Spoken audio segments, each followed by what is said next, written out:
سلامونه په خیر راغلی. امید ده چې روغ جوړ او صحتمند به وئ. په دې نوي ویډیو او نوي درس کې ستاسو هرکلی کوم او هرکلی درته وایم. په تېره ویډیو کې موږ او تاسو د هاو میني په اړه خبرې کړې وې او د هاو میني استعمال مو درښودلی و او خدای دې وکړي چې تاسو به ویډیو کتلې وي او یو څه به مو ترې زده کړي وي او که مو کتلې نه وي نو هغه زموږ په چینل باندې پرته ده، تاسو کولی شئ چې هلته یې وګورئ. په دې ویډیو کې به انشاءالله موږ او تاسو په دې باندې خبرې وکړو چې هاو میني باندې موږ او تاسو څنګه کولی شو چې جملې جوړې کړو او یا هغه په زمانو کې وکاروو. یعنې هاو میني څنګه موږ او تاسو په زمانو کې کارولی شو چې دا به شاید ستاسو لپاره یو څه نه څه مشکل کار وي په یوه زمانه کې د هغې استعمال. نو راځئ چې په دې ویډیو کې موږ او تاسو په دې باندې خبرې وکړو او جملې او مثالونه ورباندې جوړ کړو.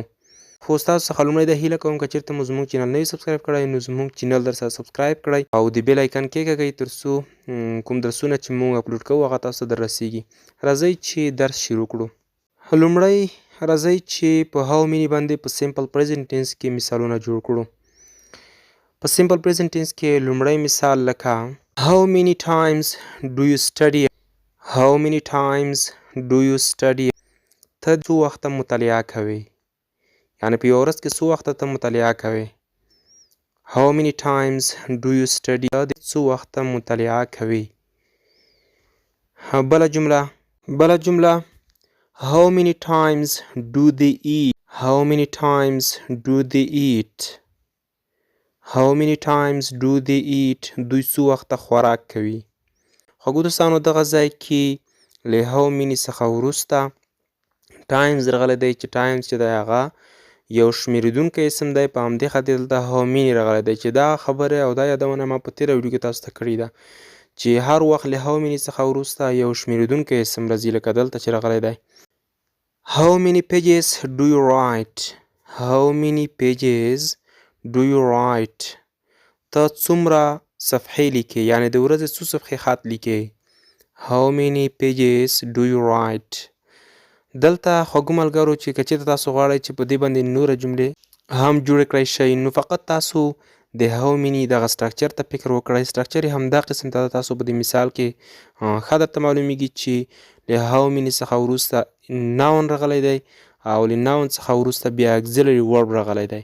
په همدغه ډول تاسو کولی شئ چې نوره زیاتې جملې ورباندې جوړې کړئ هغه هم په سمپل پریزنټ ټینس کې. اوس راځئ چې په سمپل پاست ټینس کې هم یو څو جملې ورباندې جوړ کړو. لومړی مهمه جمله ده په سمپل پاست ټینس کې How many cars did you wash? How many cars did you wash? څو موټر دې ومینځل؟ How many cars did you wash? څو موټر دې ومینځل؟ دا هم د همغه سټرکچر په واسطه جوړه شوې ده او کوم بدلون پکې نشته دی. لومړی هاو میني دی، له هغې وروسته بیا ناون دی او له هغې وروسته بیا اګزیلري ورب دی. تاسو کولی شئ په سمپل پاست ټینس کې هم دا ډول جملې ورباندې جوړې کړئ. راځو بله جملې ته How many calls did you answer? How many calls did you answer? څو زنګونو ته او څو ټلیفونونو ته دې ځواب ورکړ؟ How many calls did you answer?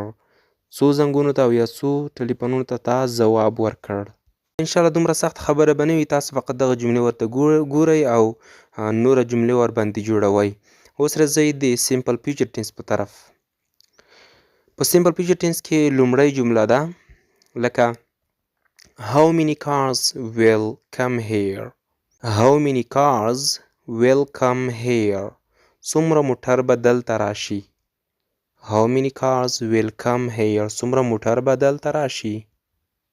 بله جمله په سمپل فیوچر ټینس کې لکه How many students will attend in the examination? How many students will attend in the examination?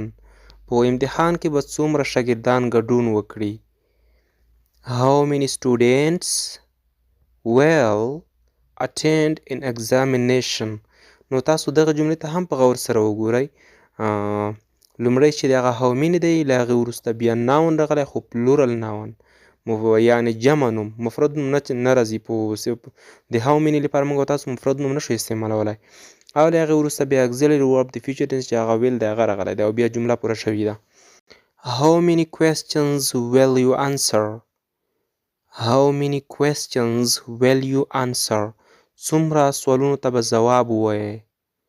How many questions will you answer? څومره سوالونو ته به ته ځواب ووایې. چې دا هم په سمپل فیوچر ټینس کې جوړه شوې ده.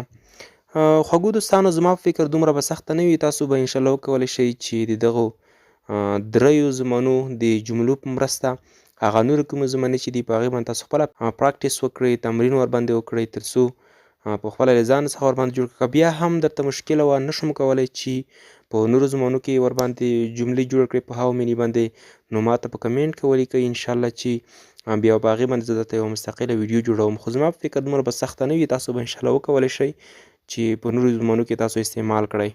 نو د نن ورځې دغه ویډیو په همدغه ځای باندې بس ده. بیا چې ستاسو په حضور کې د یوې نوې مهمې ویډیو سره حاضرېږم، ماته اجازه راکړئ او الله مو مل شه.